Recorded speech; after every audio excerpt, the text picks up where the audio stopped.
What if you could lead more effectively and go home on time? Welcome to the Lightbulb. I'm Zoe Thompson, leadership and performance coach, and each week I bring you 3 practical insights from my work helping impact-driven leaders transform from reactive to intentional leadership so they can finish work on time and take guilt-free time off, creating success that feels as good as it looks. Let's jump in.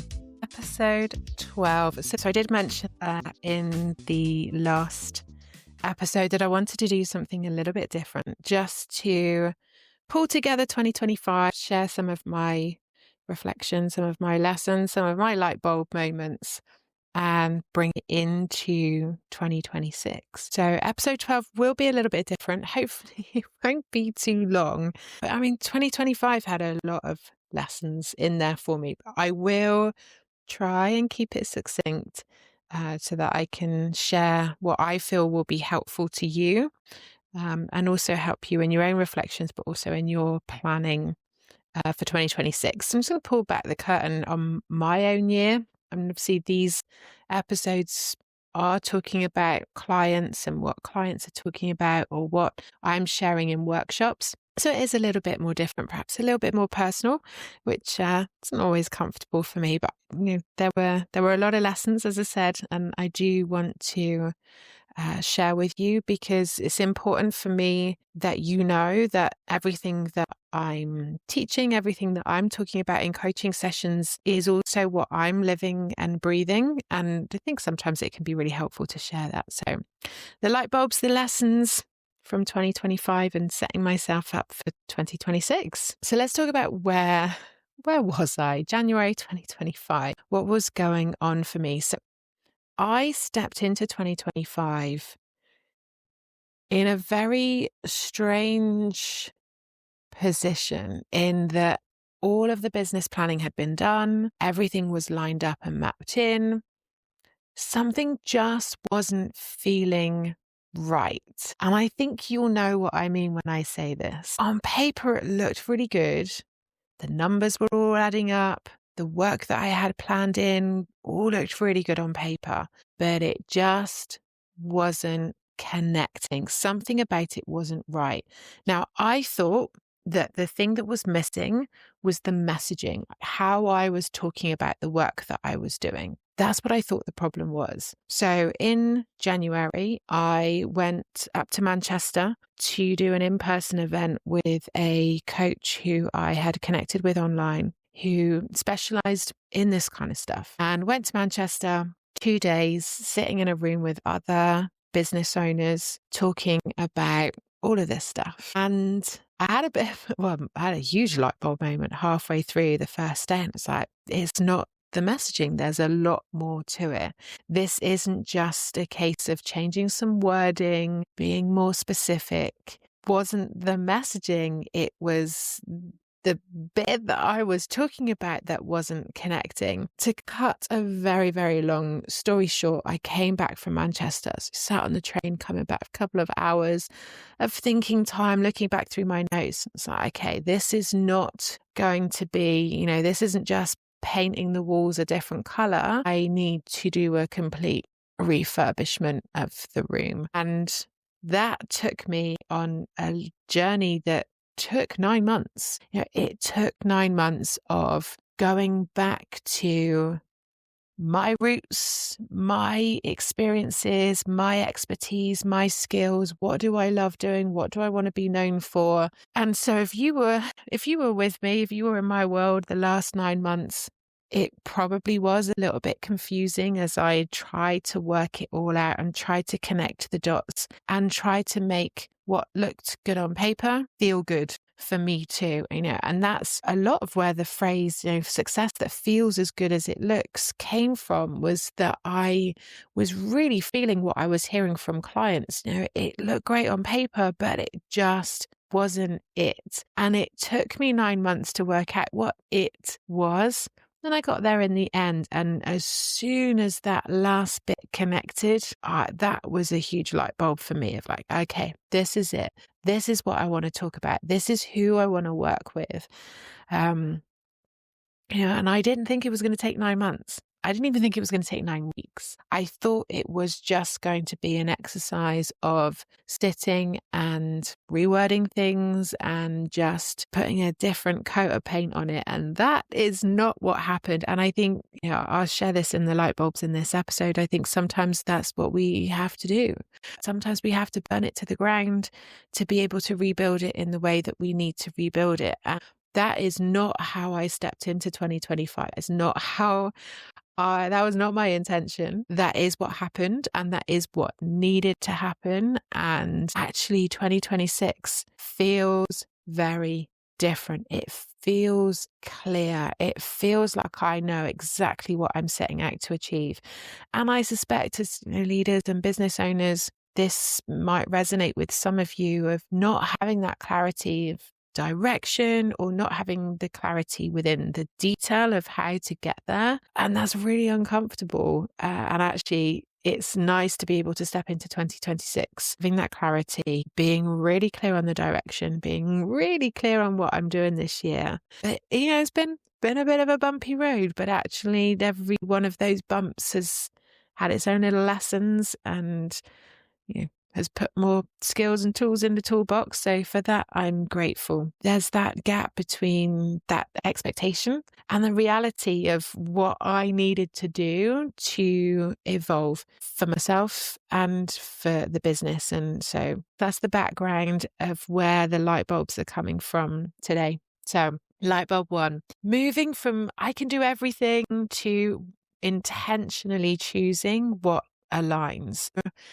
There's a lot of beliefs that underpin this. I've always been the person who can do everything. It doesn't sound very humble when you say it like that, but I've always been somebody who I would describe myself as a generalist. I have always been a good all-rounder, whether it's sports, whether it's work. I like being able to do a lot of things well rather than one thing exceptionally well. And that's carried me through. There's definitely a belief there that is what has made me successful, whether that was my work in police leadership, whether that was the competitive days in Strong Woman, whether that's being able to raise my son and work and create the business and build the business. I have always felt that I really thrive on the variety and being capable of that variety, being able to respond to things at that fast pace, being able to flex and being able to adapt. And that has been a huge strength for me.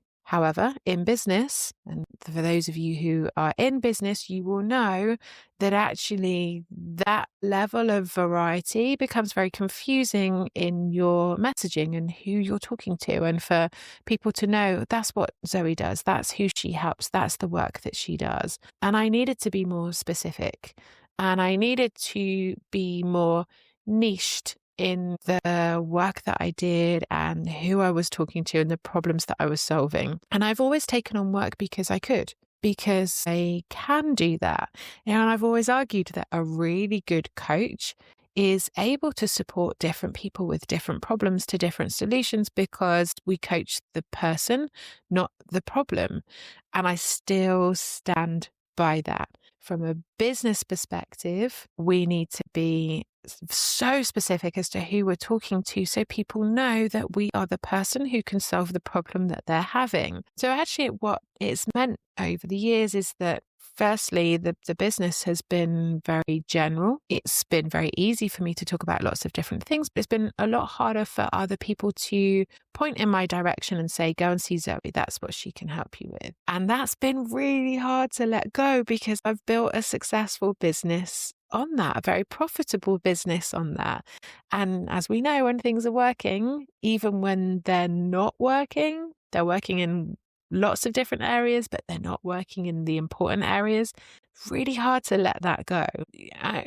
This is my 9 years in business. It's worked really well up until this point, but it's holding me back. And because it's holding me back, I have to let it go. So letting go of being that generalist coach who can coach anyone versus being a more specialist coach in what I want to do? Who do I want to support? How do I want to support them? So just because I can doesn't mean I have to. And I know clients, and if you've worked with me and you're listening to this, I know some of you will have heard me say it, but I have to live that, and I have to let things go because they're holding me back. They're holding the business back. And that was definitely a huge light bulb for me last year. Was like, I've got to let this go. I've got to really step into it and not just with one foot and kind of lean into it. I need to step into it with both feet, say it with my chest, stand by it and own it. I know that I have these conversations with clients too. So aligning with what's important, really stepping into the skills, the experience, the expertise that I have, and that identity level transformation as well. You know, I am a coach who, this is what I do. This is what I'm known for. This is what I'm good at. So that's been, that was probably one of my biggest light bulbs last year. Being a generalist because I could, not the specialist because I should or wanted to, because that's what aligned. Stepping away from, and we'll talk about how I'm approaching this year, but stepping away from I can do everything and being more intentional, being more aligned, making sure that the success feels as good as it looks. So over that 9 months, stripping everything back, asking myself the questions, who am I? What am I good at? What am I known for? What do I want to be known for? What do people come to me for help with? Where have I been successful? What have I managed to overcome and been successful with? And how do I help others do the same or do similar? And what do I really want to step into and have conversations around? What do I want people to point at me and go, yeah, speak to Zoe, that's what she does. So it's been an interesting one. What the year looked like on paper is not how it looked at when I did my reflections at the end of the year. 2025 looked very different to what I had mapped out. But sometimes you've got to screw up the map and say, yeah, this ain't it. Let's take it back, strip it right back and get right back down to those fundamentals. And let go of some things in the process. It gave me that clarity, it gave me that focus. It has given me much better conversations with people, much better client outcomes, because I feel like I'm now working in my zone of genius. I feel like I'm not so scattered. So my energy is much better because I'm talking about the same things. I'm able to build content, create resources that are the same journey of problem to solution. So I'm helping people on the same journey, which just makes things so much easier for me to be able to create content and resources that help the people that are coming to me to work with me. So it's been so much better. And I actually feel the business now is more scalable because I'm not trying to do everything and be able to create frameworks and resources that I will be able to share and adapt and evolve over time so much more easily. So that's been my first light bulb, being more intentional, choosing what aligns and letting the things go that have been holding me back. And that kind of feeds into the second light bulb, although this is more around mindset and beliefs. So again, 2025 really had me questioning and challenging not just what I was creating on paper, but the beliefs that I held, I'm holding, I'm letting go of, that were ultimately shaping what I was creating because I was thinking about things in a certain way. And as I worked things through and as the business started to reshape, I was able to start to recognize some of the patterns of my ways of thinking that were resulting in me coming up with the same ideas, coming up with the same solutions. And one of the biggest challenges that I recognized, one of the patterns that I recognized, was certainly my belief around my own visibility. And I was going to say confidence, but it's not a lack of confidence. It's more the belief that your work should speak for itself. And I think, again, policing experiences, firstly in policing, you don't talk about what you do and how good you are because you don't it's just not done. It's not like a business where you have to be out there selling yourself, representing yourself, increasing the demand of work that comes in. Policing, you're reducing the demand, and you certainly don't talk about what it is that you do until you're able to read the room and know that it's a safe space, a positive space for you to talk about working in that environment. So it wasn't so much around confidence. It was more around a belief that your work should speak for itself. You do great work, get great results, clients will come, people will talk about you, people will refer you, people will recommend you. And in my days in policing, I had experiences where the people who talked about how good they were normally weren't. Most people that I met in my years in policing, especially in leadership, the people who were very good at talking about how good they were often weren't that good at all. And so that belief really cemented itself in, like, let your work talk for itself. You don't need to go around telling people that how good you are. Let your work speak for itself. Let other people speak for you.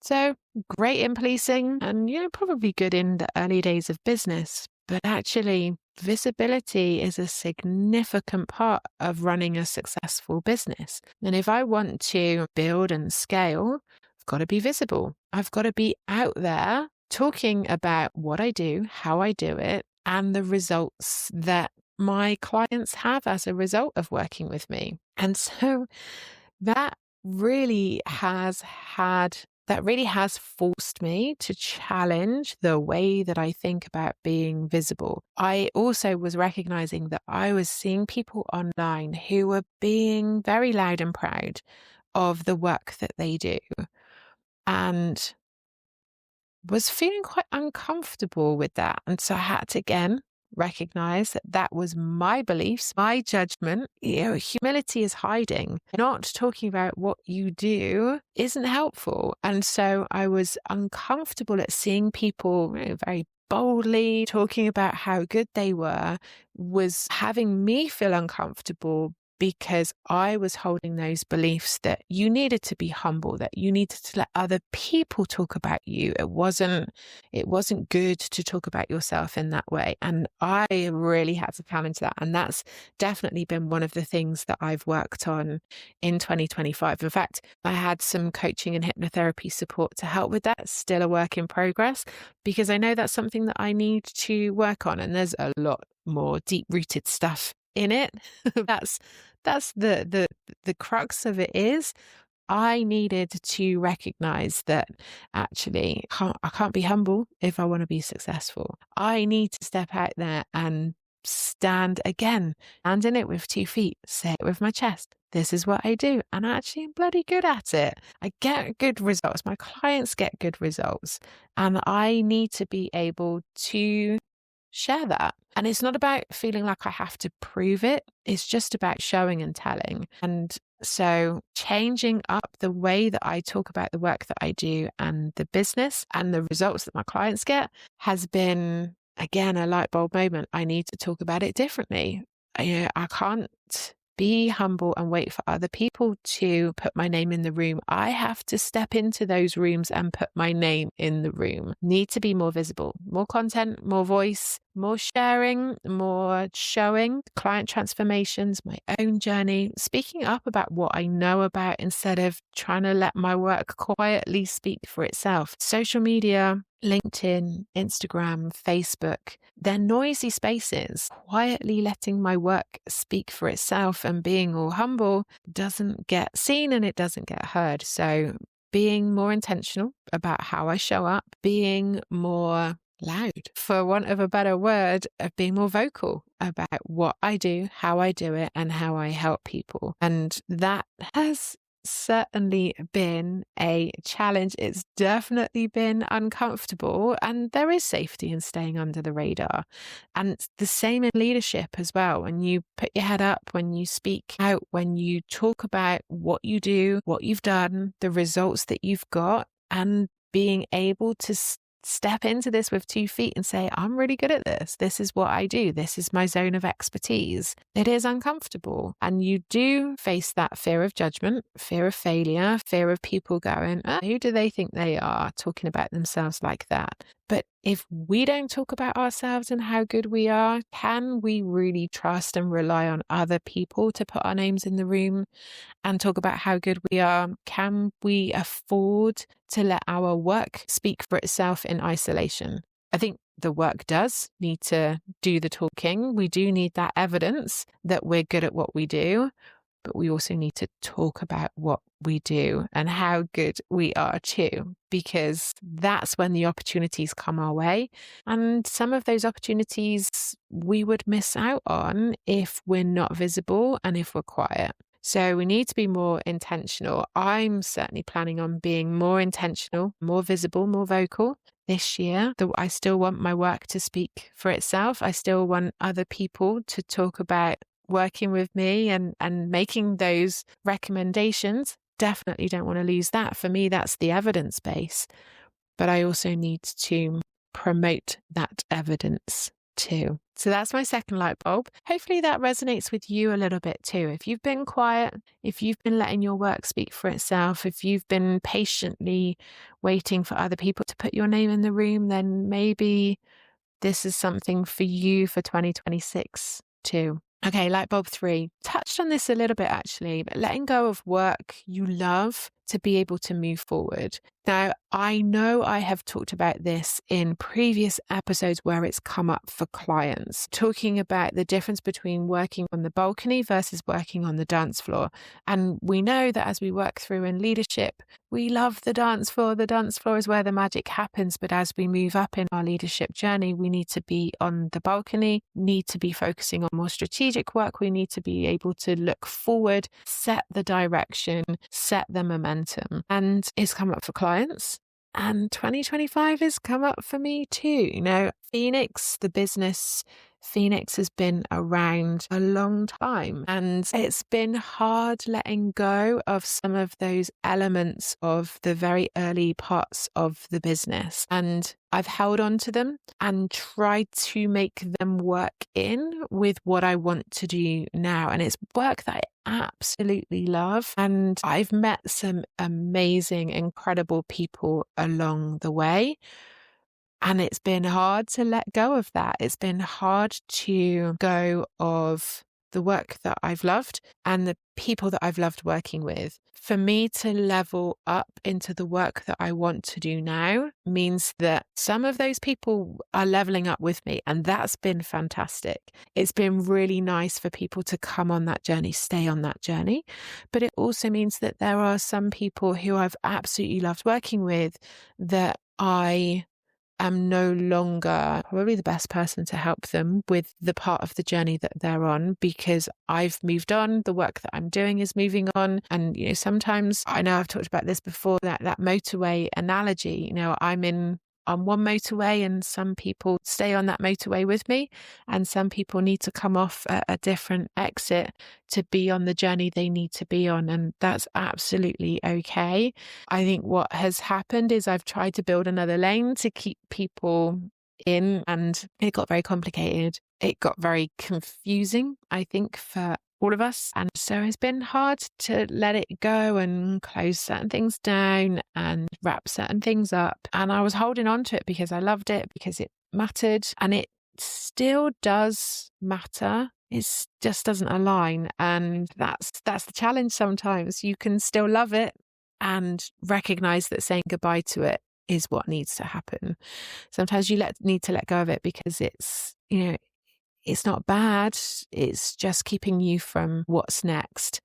And so for me, planning my priorities, being really clear on the work that I wanted to do, the impact I wanted to have, the type of work that I wanted to be doing, I needed to close down certain chapters. Tough, really tough, right? But it's not lost in that irony that Phoenix is all about rising from the ashes. It's all about that transformation. It's all about rising to be stronger and more powerful. And that means you need to let go. And I've had to let go of parts of of Phoenix, to evolve into the next version of the business. I've tried to do this over the last couple of years, and I don't know why I wasn't ready to let go.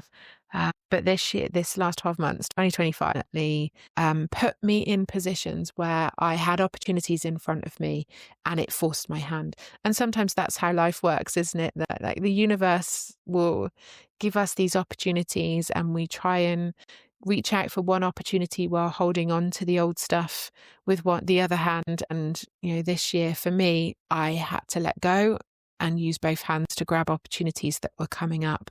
And yeah, definitely uncomfortable, definitely lots of fear there, but it's all working out.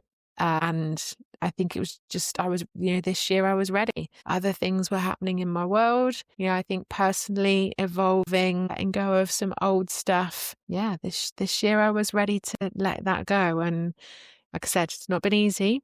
But you have to prioritize what's important, and we don't have capacity to do all of the things all of the time, and sometimes that means we let go of things that are still very meaningful for us, but that's what we do. That's how we evolve, and that is how we grow. So those are my 3 light bulbs, and I just want to touch a little bit on kind of a part 2 of this, I guess, of how I'm setting myself up for 2026. So those are my 3 light bulbs. Those are my lessons for this from last year. This is how I'm using those light bulbs, using those reflections to set myself up for 2026. So these are not my resolutions. This is kind of the intentional design. And I've used the PIIPS framework to help me to do this. So first step, planning. 90 days high level, 30 days detailed planning. That is all mapped in. So very, very clear on what I want to do this year, how I want to do things this year. So I've got my high level, big picture stuff, and I've got time mapped in every 90 days to revisit that, check in with that, and then every 30 days to plan in with detail. And for those of you that are stepping into or staying in the community this year, we will be doing that together every month. The last Tuesday of every month, we'll be reflecting on the month just gone and planning the month ahead, because it's so important to plan, to map out tasks and activities so that we're clear in advance of what our priorities are. I'm not being reactive this year. So again, aligning with the messaging and the work that I'm doing, I'm going to be intentional, very clear on what my priorities are, making sure that I am showing up, following the plan. Intention, so much more purposeful action this year. Now I'm really clear on what it is that I want to achieve. Now I'm really clear on the direction and how I want to do things. I can be much more intentional about where my time is going. Purposeful action on the activities that are driving the business forward. And so in work, I want to make sure that I am working at that level I need to work at and not getting pulled down into the fun stuff and the detail, because that's very easy to do. But outside of work, I'm making sure that I'm also more intentional, more purposeful, doing the fun things with the people who bring out the best in me. That's going to be really important to me this year. Last year, I set myself the goal of doing something fun every month, and I've loved doing that. So I'm definitely continuing that this year. I also want to make sure that I'm prioritizing time with people who bring out the best in me. So that is my intention. Very, very clear on that this time. And I'll be using the AAA framework, which I've talked about before, making sure that my ascend time is protected so that I'm spending time on the strategic priorities, not just those reactive tasks, not just spending time on the fun stuff or the stuff that feels urgent, even though it's not moving things forward. From an identity perspective, I need to be on the balcony. I cannot be on the dance floor this year.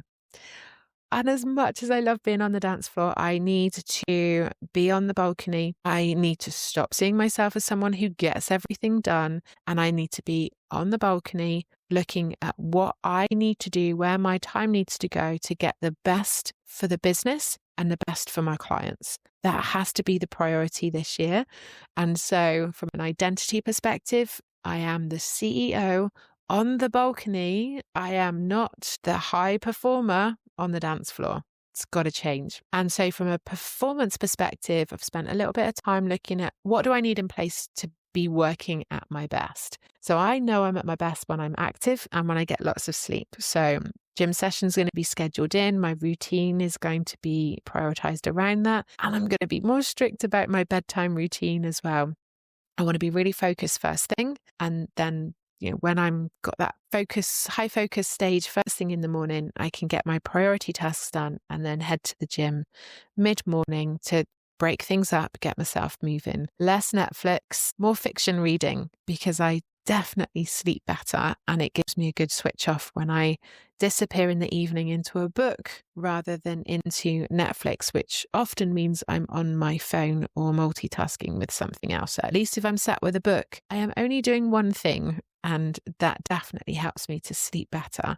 So I know what I need to do for high performance and to put myself in that high performance mindset, but also that physical state as well. And I don't have time to be ill this year, so I'm going to make sure that I'm looking after myself. Everything I want to achieve this year needs for me to be at my best. It is for most people. We need to look after ourselves. We definitely can't pour from an empty cup. We need to look after ourselves first, so I'm making sure that that is all mapped in. And from a structure perspective, I have looked again at my routine. Like I said, this is year 9 for me, and my routines and structure change all the time. It evolves to match what I want, what's important, what my priorities are. And to be able to do that this year, I am setting aside Mondays to work on the business. I'm setting aside Fridays to finish off any admin that hasn't got done. So there's some motivation there to get things done in the week so that I'm either only doing a half day on a Friday or not working at all if I've got everything done. So there's some motivation there. Tuesdays to Thursdays will be all centered around client work. So I'm not going to try and juggle everything in together. It'll be very clear days to work with clients. I've got a buffer zone blocked out for the last hour of each day, which gives me the opportunity to clear any leftover priorities that haven't got done. It helps me to think about what needs to be done the following day, and also then really sets me up to be able to log off on time. And to help with that, booking things into the evenings and over the weekends that gives me a reason to log off on time. More intentional, more focused, so that I can prioritize my time and energy into the tasks and activities that I want to be able to do. I want to be able to log off on time consistently. I want to be able to take a week off this year and not have to take work with me. And it's very doable if I've got the habits and behaviors in place. Appreciate this is a little bit longer, but I did want to kind of bridge 2025 and 2026. Share with you what my lessons have been, what my light bulbs have been. Hopefully some of those resonate with you and are helpful for you to hear, because it feels much more like it's intentional design. You hear me talk a lot around things will happen by default or they happen by design, and setting up a new year is a great way to look at what has been happening by default and actually how do we want things to happen by design. I don't want to hope that things work out this year. I want to make sure that I've got a plan and a structure in place that makes it work, that I'm intentional, that I am identifying with who I need to be to make this happen, and that everything's lined up for me to show up in that high performance state. So we'll see how it goes. I will be continuing these podcast episodes as we go. So this isn't just about the journey that my clients are on. It's about the journey that I am on too. It's not a highlight reel, that's for sure. There will definitely be some uncomfortable moments this year. Of course, there's going to be. There'll probably be moments in there as well where the old patterns try to creep back in, where I find myself on the dance floor, despite telling myself that I'm going to be the person that stays on the balcony. But I'm also very determined, very intentional around making these new habits stick. And actually within, the client conversations, the community conversations, it's great in holding me accountable to keep reflecting and reviewing what's working, what isn't working, making adjustments when things don't go to plan. And if I'm going to teach this work, if I'm going to support clients with this work, then I have to live it too. I need to walk the talk and live by example. So that's my 2025 in review. That's my 2026 in the making. Thank you for listening so far. 12 episodes in, and the listener numbers are growing, which is always nice. And it's always great to hear your feedback too. So I will be back episode 13, the first episode of the new year, reflecting on conversations with clients, but I'll keep you posted on how things are going for me as well. But I am wishing you all the best for a happy and healthy 2026, and I will be back again very, very soon. And those are your 3 takeaways for this week. Before you go, ask yourself, what's my light bulb moment from this? And now that I know what I know, what will I do differently? Choose one action, however small, and commit to it. That's how overwhelmed and reactive becomes aligned and intentional. Don't forget to subscribe, and I'll see you next week on the next episode of The Lightbulb.